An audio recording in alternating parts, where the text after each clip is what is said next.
And we're live. Okay, so good to see everybody. I'm expecting Jair to drop on here in about 10 seconds. I'm sorry I only gave an 8-minute heads up. I'm not really sure when I'm going to do these. I had some time, so I thought I'd slip one in.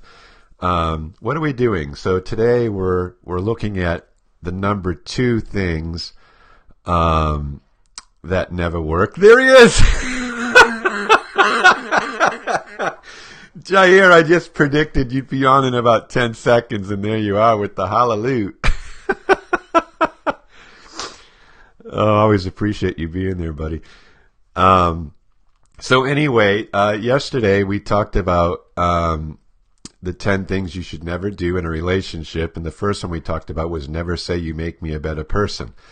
So I'm not going to reiterate that. We're going to look at number 2, which is never say you complete me.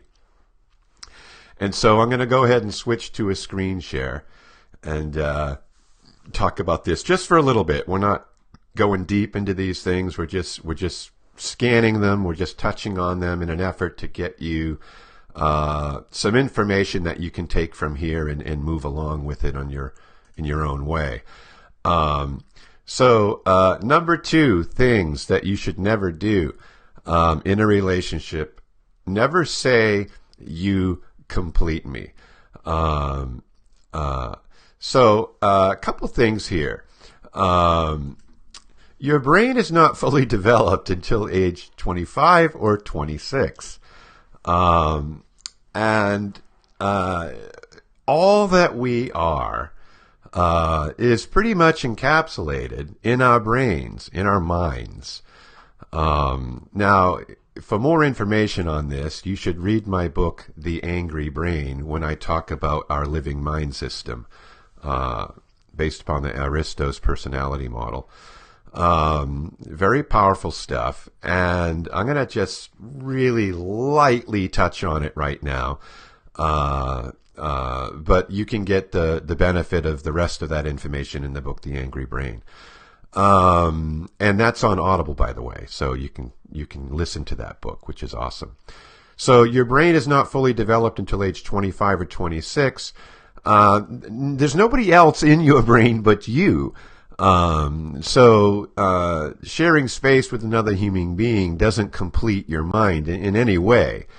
And so we got to change our terminology here, because if we don't, we run the risk of believing the things we say, and it can be a problem. But I also wanted to add here, when I was younger, people got married at a pretty young age, and I'd say somewhere between 18 and 25 is where you had people getting married.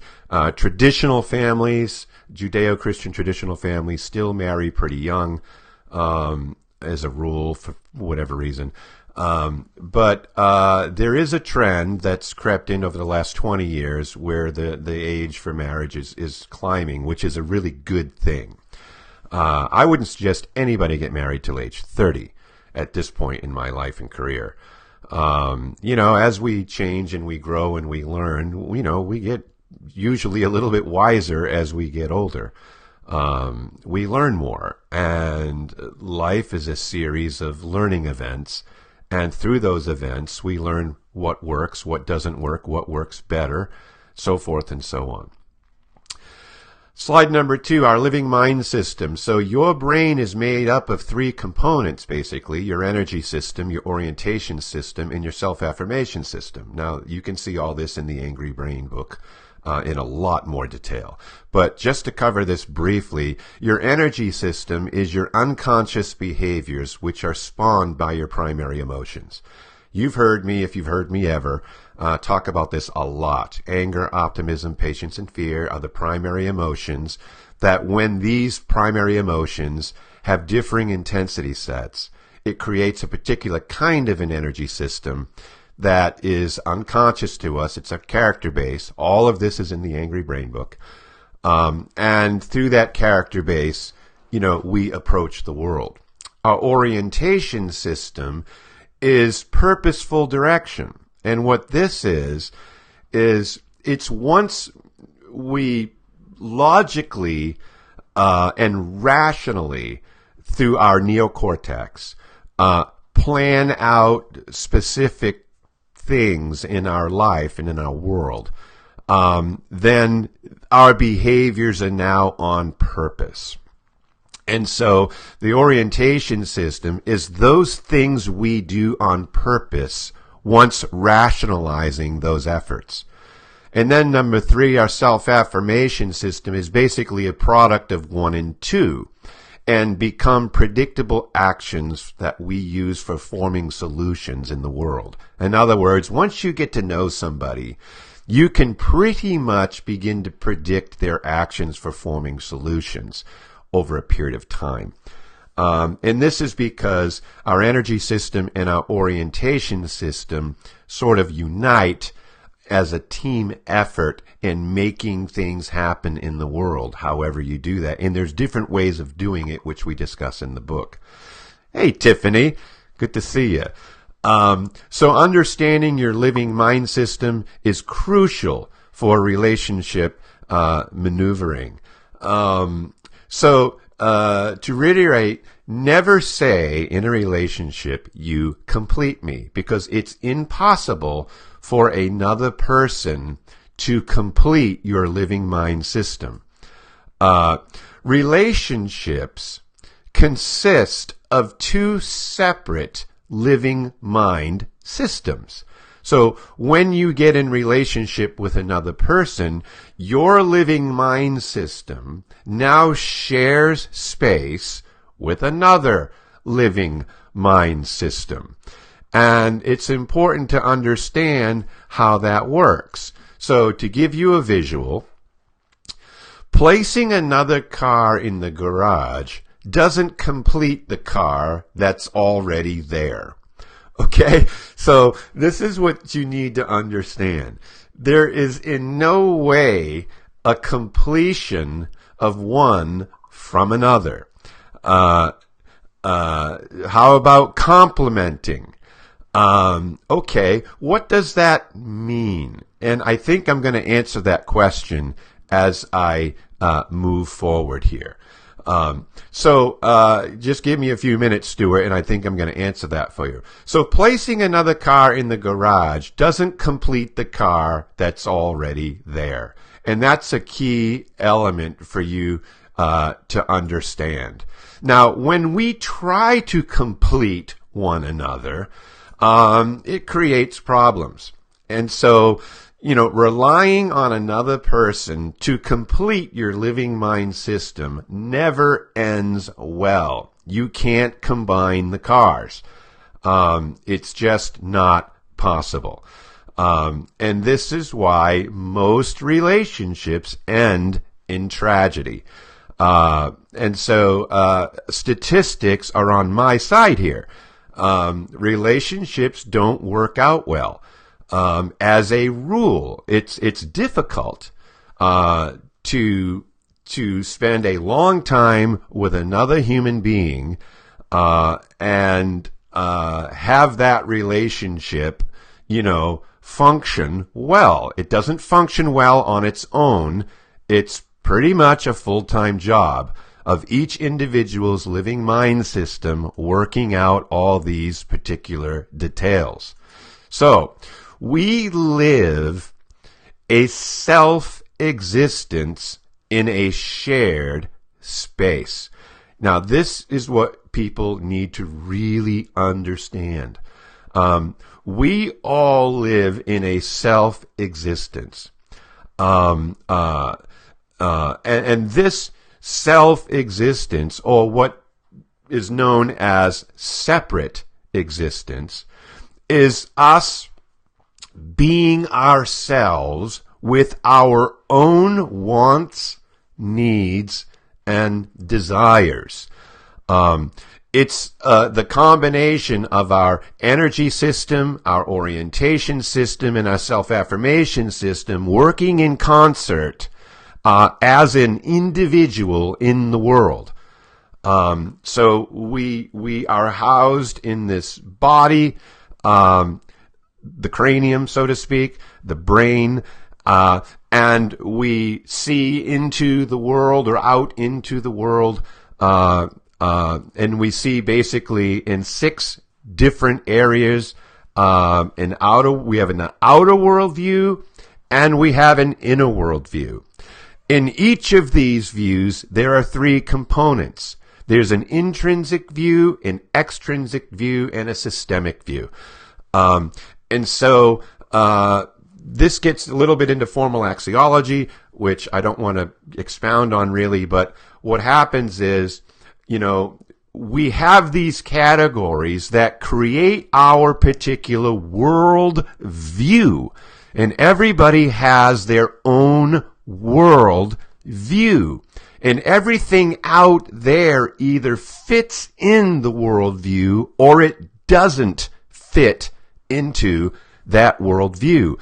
And when we share space with another person and share life with another person, we have our worldview and they have their worldview, and these 2 views come together.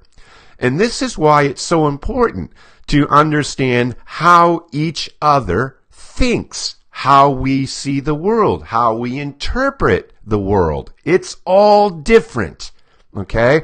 It's sort of relativistic in that sense. And so, not respecting another person's worldview or calling their worldview crazy, or you don't know what you're talking about, or this, that, these things are highly unproductive. And we have to understand that we see the world differently. When I see a color and I call the color blue, I have no idea what you're actually seeing. And if every time you see this particular color, most people around you call it blue, then you do too, regardless of what color it really is. And so this is how the world works. This is how our minds work. And it's important to understand that no other person can complete the worldview you have. Only you have your own complete worldview, which can and does change. Worldviews change over time as you live and experience things and learn. Now, let's talk about shared space for just a minute, or shared existence. It's what we do when we're with other people. Now, this is really important. How do we meet the requests, the requirements, and the expectations of other people? So think of a relationship. So you're married, or you have a boyfriend or a girlfriend. There's what we call the human problem that takes place in every single relationship. So there's 2 pieces here. There's the expectations of those you're in relationship with, and then there's your own needs and desires. So super important. The human problem begins with the attempt to reconcile the differences between what they want and what we want. We find this at home. We find it at work. And so, depending upon the type of relationship you have, whether it's peer-to-peer, subordinate to manager, to husband to wife, to mother to son, it doesn't matter what relationship it is, there are expectations coming in the direction of you from the other person you share existence with. When you're in relationship, there's always going to be a difference between what you want and what they need. And the ability to walk this line effectively is going to determine the success of the relationship. And it's super important that you understand this. Successful relationships are built on the ability to navigate the expectations of others and your own wants, needs, and desires in the relationship. And what's so extremely wonderful about what we do here at the Behavioral Resource Group is when we work with couples, we are able to identify the worldview, we are able to identify their own orientation system, we're able to identify their energy system, and we're able to identify their self-affirmation system. So we have two systems, and we can look at these two systems and determine where all the struggles are likely going to come from. Super powerful, especially if you're not really clued in. So this is not about completion. Maybe this is back to Stuart's question. It's about compatibility. And so two people coming together, to the degree that there is mutual compatibility, will be to the degree that they will find mutual success in the relationship. So this is not about completeness. It's about compatibility. And it's important that you understand the needs, the wants, and desires of each other in the relationship. So, do we find satisfaction in our relationships? To what degree do we find this compatibility? So, really, satisfaction is a part of relationship, success. But satisfaction is only the beginning. So we may begin in satisfaction, but we don't end there. Satisfaction is love's lowest level of achievement. I want you to let that sink in for a minute. Satisfaction is love's lowest level of achievement. And so, loyalty is love's highest achievement. Okay? I want you to think about that for a minute. Satisfaction is love's lowest level of achievement, while loyalty is love's highest level of achievement. And how do I know this is true? Would you rather your mate be satisfied or loyal? That's the question. And so, you have to understand that when we are in a relationship, okay, when we are in a relationship, that relationship is going to be determined, its success, in other words, is going to be determined based upon your ability to understand yourself, manage what you understand about yourself, understand your partner, and then manage the relationship with that partner based on that understanding.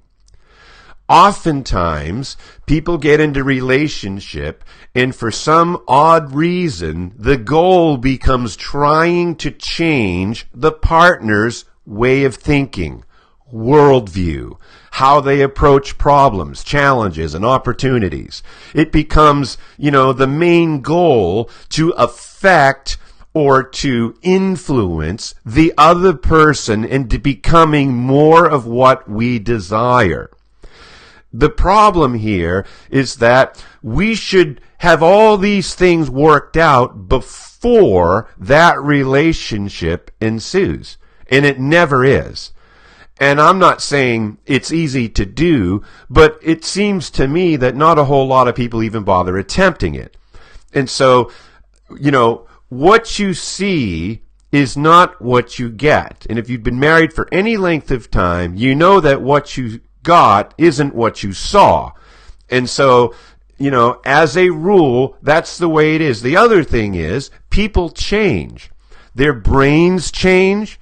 Their synapses change. Their worldviews change. Things they used to like or appreciate, they do so no longer. And so adapting to the partner is critical for success. Some people have been married 3 times to the same person, because as they each change, they reconfigure their energy system, their orientation system, their self-affirmation system in an effort to consistently work through the problems that arise when the differences between what we want and what they need avail themselves to us along the way. I want you to think of somebody like Rod Stewart or Elton John. So these are musicians that have been around for quite a long time, around 40 years. And what makes them successful today? In other words, where in the hell is Eddie Rabbitt? He's gone. And why is Elton John and Neil Diamond and these people still around? And it's because they've always been able to adapt to the crowd. As the audience changes, the music changed with them. So Rod Stewart's been through jazz, easy listening, rock and roll, classic rock. He just keeps, adapting his talent with the audience, and they remain loyal. This is the key to successful relationships, is being able to adapt to your partner as they change in the world. And so I got a question here. Do you believe in the common statement, opposites attract? And are there some types that are doomed for failure just based on their makeup? That's a really good question, Heike. And so here's how this tends to work. Opposites, I wouldn't say attract, I would say opposites intrigue.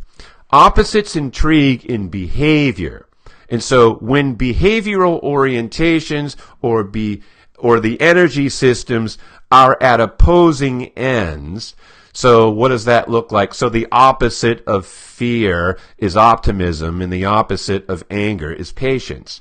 And so oftentimes relationships are built on these opposite emotional energies because there's an intrigue. And here's a good example. If you're a great listener and I'm a great conversationalist, then there'll be intrigue in the relationship. So you get to listen and I get to talk, so we're both very happy. The problem with that is if you don't fully understand the science of what's going on in the brain differences, 5 to 10 years into the relationship, now the conversationalist is complaining that this person doesn't talk to me. When it was great for dating, it's not great for living. And so understanding the fundamental differences of what's going on and why it's going on is a key ingredient for success in relationships. When it comes to endurance in relationships, that comes down to similarities in the value system. So when our values are similar, it creates endurance.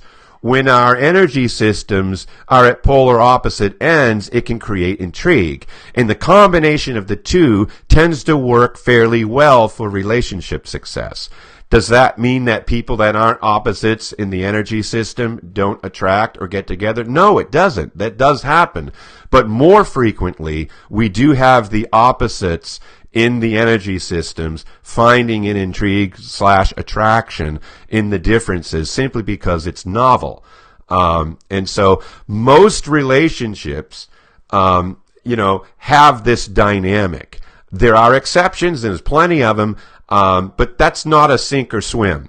Sinking or swimming in a relationship is not built on the brain types as much as it's built on a fundamental understanding and a caring for each other and a respect of the differences. That's pretty much what creates success in relationships.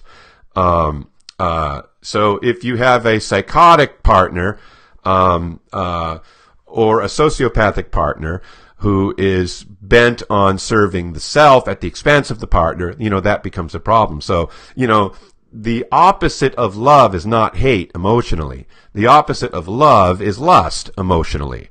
So people that truly Okay, and this word is thrown around. I love pizza. I love Christmas. I love you. So we got to really decipher what love really means here.